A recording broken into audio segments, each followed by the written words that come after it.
नमस्कार दोस्तों, स्वागत है आपका इंडियन हॉन्टेड स्टोरीज़ में। तो दोस्तों, मैं लेकर आई हूँ आप लोगों के लिए अधूरी हवस का 5वां एपिसोड। कहानी जानने के लिए मेरे चैनल को पहले सब्सक्राइब कीजिए और कहानी आप एंड तक ज़रूर सुनिएगा। रात के 12 बज रहे थे। अंधेरा उतर आया था।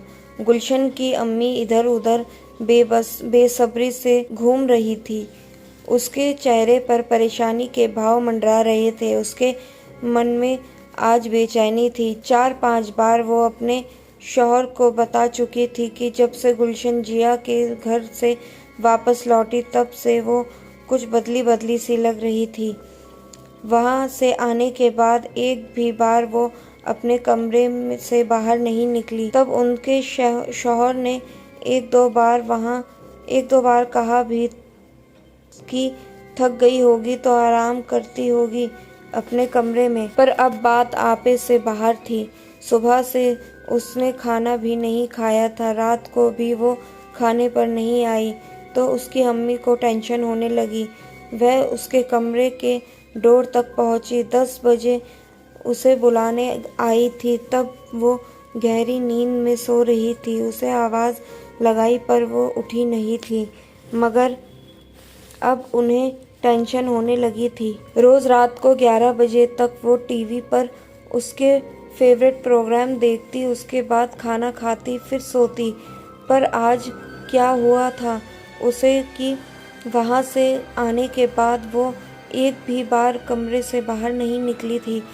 जब गुलशन की माँ ने देखा कि उसके कमरे का डोर अभी भी बंद है, उसे लगा कमरे में हल्की सी आवाज़ आ रही थी। इस वक्त उसके कमरे में कौन हो सकता है? उसके चेहरे की लकीरें तंग हो गई। वो खिड़की की ओर बढ़ी। वो जानती थी खिड़की में एक छोटी सी झुर्री है जहाँ से भीतर का नज़ारा देखा जा सकता था।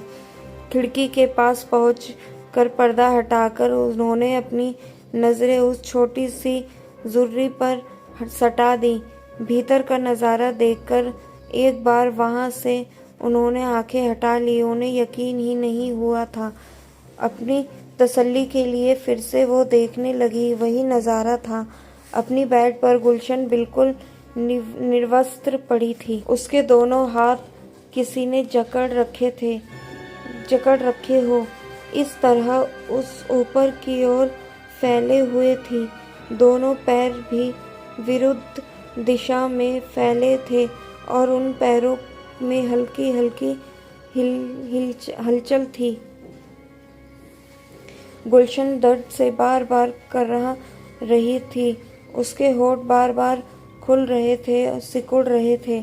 उन्हें समझते देर ना लगी कि गुलशन के साथ क्या हो रहा था। उसके बिस्तर पर गुलशन के साथ ज़रूर कोई था। वो किसी साए के साथ हम बिस्तर थे। या अल्लाह, उनके मुंह से दर्द निकला जैसे। ऐसी बात अपने शौहर को वो बता नहीं सकती थी और अपनी बच्ची को इस हाल में उसके बाप को दिखाना बड़ी शर्म की बात थी। इसलिए इतना कुछ देखने के बाद भी वो कसमसा कर रह गई। उसको नींद नहीं आ रही थी तो उन्हें शौहर ने कहा, क्यों इतना परेशान हो रही हो तुम? वो शायद जिया के घर से खाना खाकर आई होगी, इसलिए वो खाने पर नहीं आई। Don't worry. पर वो शौहर से क्या कहती?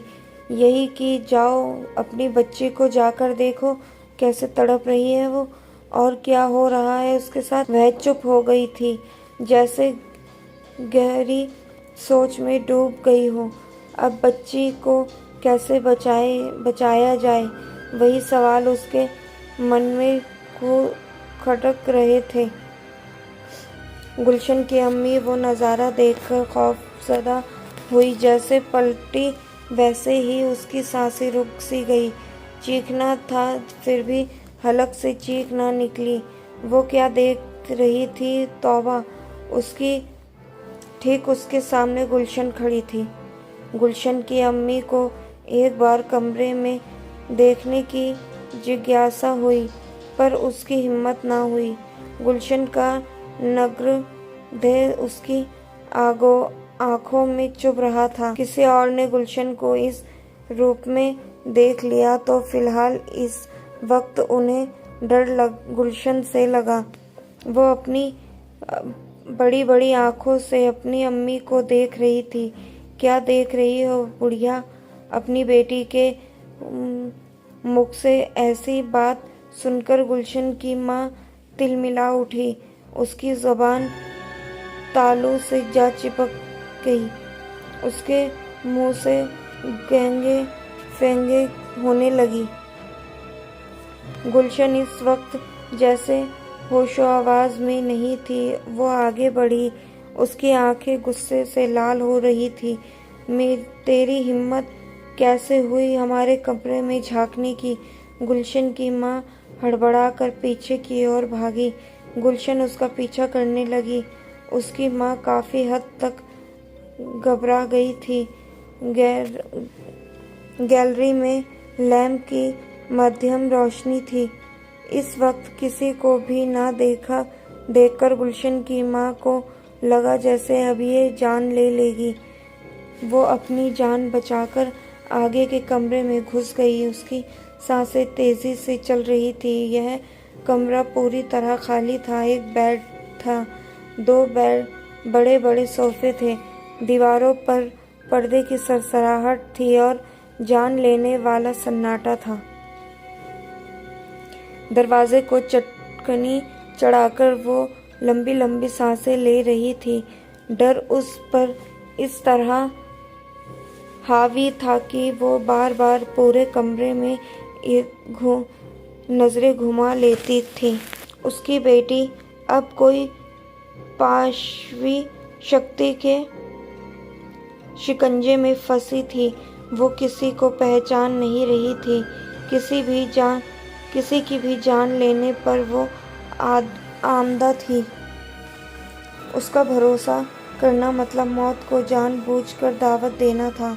गुलशन की माँ बड़ी कश्मकश में थी कि कैसे अपनी जान बचाकर यहाँ से निकला जाए। वो नजरें गड़ाए बाहर मौजूद हो सकती है।